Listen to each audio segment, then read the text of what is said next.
Hello everyone, welcome back to my YouTube channel. आज की class के अंदर जो जनवरी से लेकर फरवरी 2024 के जो टॉप 50 क्वेश्चन हैं उनका मैं हैंड रिटन नोट्स के रूप में रिवीजन करवा रही हूँ। तो ये क्लास है वो आपके आने वाले एग्जाम के लिए वेरी इंपॉर्टेंट होने वाली है, तो प्लीज़ लास्ट तक क्लास को देखना है। तो चलो बिना टाइम वेस्ट किए क्लास की शुरुआत करते हैं। किस देश ने ब्रिक्स में शामिल न होने की घोषणा की है? तो अर्जेंटीना ने। तो हाल ही के अंदर जो ब्रिक्स का 15वां सम्मेलन हुआ है जो कि दक्षिण अफ्रीका के अंदर हुआ था, तो इसमें 6 देशों ने शामिल होने की घोषणा की थी, जिसमें कि ईरान है, मिस्र है, यूएई है और अर्जेंटीना है वो इसमें शामिल नहीं हुआ है। 16वें वित्त आयोग का अध्यक्ष कौन है? तो डॉक्टर अरविंद पनगड़िया है। और 15वें वित्त आयोग है, इसके अध्यक्ष एन.के. सिंह थे। नेक्स्ट है, महर्षि वाल्मीकि अंतर्राष्ट्रीय हवाई अड्डे का उद्घाटन कहाँ पे किया गया है? तो अयोध्या उत्तर प्रदेश के अंदर। इसरो ने एक्स-रे पोलरीमीटर सैटेलाइट और एक्सपोसैट है, इससे किसको एक्सपोसैट है इसको किसके द्वारा प्रक्षेपित किया है? तो PSLV C58 के द्वारा ही प्रक्षेपित किया है। नेक्स्ट देखते हैं, न्यू स्पेस इंडिया लिमिटेड ने GSAT-20 को किस रॉकेट से लॉन्च करने की घोषणा की है? तो फाल्कन 9 के द्वारा, इसको भी याद रख लीजिएगा। नेक्स्ट है, हिम तेंदुओं को किसने राष्ट्रपति घोषित किया है? तो किर्गिस्तान ने।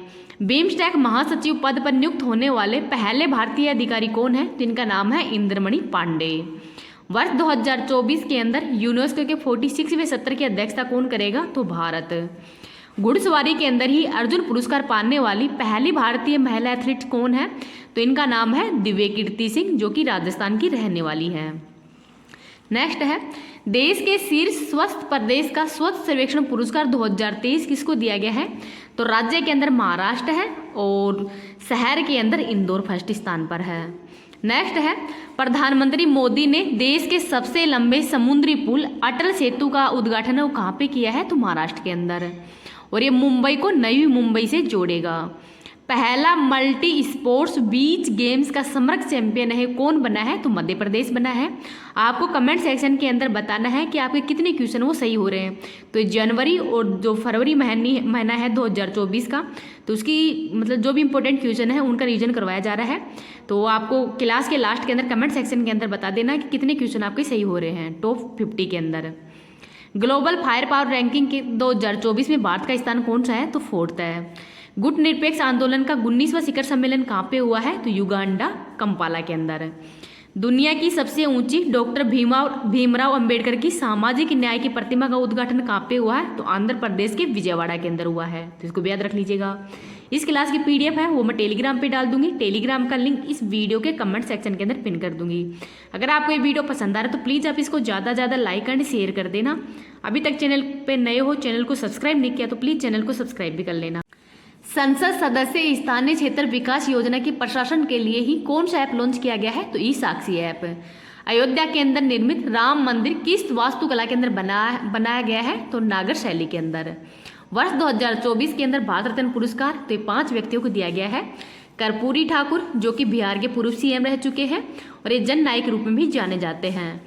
लाल कृष्ण आडवाणी, MS स्वामीनाथन, PV नरसिम्हा राव, तो इन 5 व्यक्तियों को जो भारत रत्न पुरस्कार है वो दिया गया है। BCCI ने colonel CK Naidu life time achievement award से किसे सम्मानित किया है? तो रवि शास्त्री और फारूक इंजीनियर को। ICC पुरुष T20 cricket of the year 2023 का पुरस्कार सूर्य कुमार यादव को दिया है। नेक्स्ट है, भारत के 75वें गणतंत्र दिवस पर, ये 25वां नहीं है 75वां है, 75वें गणतंत्र दिवस समारोह के मुख्य अतिथि कौन है? तो ये फ्रांस के राष्ट्रपति एमुअल मैक्रो है। और ये 75वें गणतंत्र दिवस समारोह पर ही जो सर्वश्रेष्ठ झांकी राज्य के अंदर उड़ीसा का है और जो मंत्रालय है उसमें संस्कृति मंत्रालय का है। नेक्स्ट है, मरणोपरांत पद्म विभूषण 2024 किसे प्रदान करने की घोषणा की है? तो बिंदेश्वर पाठक को। तो 5 व्यक्तियों को जो पद्म विभूषण ये अवार्ड दिया गया है, वैजयंती माला, चिरंजीवी, पद्मा सुब्रमण्यम, वेंकैया नायडू और बिंदेश्वर पाठक को। ट्रांसपेरेंसी इंटरनेशनल के भ्रष्टाचार धारणा सूचकांक 2023 में भारत का स्थान 93वां है। भारतीय दूरसंचार नियामक प्राधिकरण के अध्यक्ष अनिल लाहौटी है।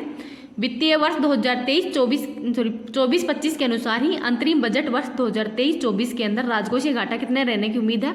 तो 5.8%। आगे देखते हैं, खेलो इंडिया यूथ गेम 2023 में सर्वाधिक पदक विजेता महाराष्ट्र है। विश्व वेटलैंड दिवस ये 2 फरवरी को मनाया जाता है और इस बार इसका अंतर्राष्ट्रीय सम्मेलन है ये इंदौर मध्य प्रदेश के अंदर हुआ है। भारतीय नौसेना के अंदर शामिल किया गया है। पहला सर्वेक्षण पोत कौन सा है? तो INS संध्याक है। न्यायमूर्ति रितु बहरी किस हाईकोर्ट की पहली महिला मुख्य न्यायाधीश बनी है? तो उत्तराखंड की। और किसी भी हाईकोर्ट की पहली महिला मुख्य न्यायाधीश कौन थी? तो इनका नाम है लीला सेठ, जो कि हिमाचल प्रदेश की बनी है। और जो सुप्रीम कोर्ट है उसकी पहली महिला न्यायाधीश है वो थी फातिमा बीबी। नेक्स्ट है ऐतिहासिक समान नागरिक संहिता विधेयक पारित करने वाला पहला राज्य कौन सा है? तो ये भी उत्तराखंड ही है। और समान नागरिक संहिता है, इसका उल्लेख अनुच्छेद नंबर 44 के अंदर किया गया है, जो कि नीति निर्देशक तत्वों के अंतर्गत आता है। तो इनको भी याद रख लीजिएगा। आगे देखते हैं 4th खेलो इंडिया यूनिवर्सिटी गेम्स के लिए कौन सा शुभंकर है? तो अष्टलक्ष्मी है। और इसका आयोजन गुवाहाटी असम के अंदर किया जाएगा। अंतर्राष्ट्रीय न्यायालय का नया अध्यक्ष नवाब सलाम को बनाया गया है। CART सेल थेरेपी का संबंध कैंसर से है। PM सूर्य घर मुफ्त बिजली योजना के तहत कितनी यूनिट बिजली है वो मुफ्त उपलब्ध कराई जाएगी? तो 300 यूनिट। वैश्विक जैव विविधता फ्रेमवर्क कोर्स की पहली बैठक वाशिंगटन DC के अंदर हुई है। केंद्रीय खेल मंत्री अनुराग सिंह ठाकुर ने 45वें शतरंज ओलंपियाड की मशाल किसे सौंपी है? तो हंगरी को। और जो 44वां शतरंज ओलंपियाड है ये चेन्नई तमिलनाडु के अंदर हुआ था। नेक्स्ट है भारत की पहली हेलीकॉप्टर आपातकालीन चिकित्सा सेवा कहाँ पे प्रारंभ हुई है? तो उत्तराखंड के अंदर। इसरो ने मौसम उपग्रह इनसेक्ट 3DS को किससे लॉन्च किया है? तो GSLV 14 के द्वारा। 9वें रायसीना डायलॉग के अंदर किस देश के PM हो मुख्य अतिथि होंगे? तो ग्रीस के। 58वां ज्ञानपीठ पुरस्कार जगत गुरु रामभद्राचार्य और गुलजार को दिया गया है। प्रवासी प्रजाति संरक्षण सम्मेलन CMS COP14 है, कहाँ पे आयोजित हुआ है? तो उज्बेकिस्तान के अंदर। BPCL किस भारतीय हवाई अड्डे पर देश का पहला हरित हाइड्रोजन संयंत्र स्थापित होगा? तो कोच्चि केरल में। लॉन्च निजी चंद्रमा लैंडर ODCS का संबंध किससे है? तो USA से है। बहुराष्ट्रीय सैन्य अभ्यास शांति प्रयास 4th कहाँ पे प्रारंभ हुआ है? तो नेपाल के अंदर।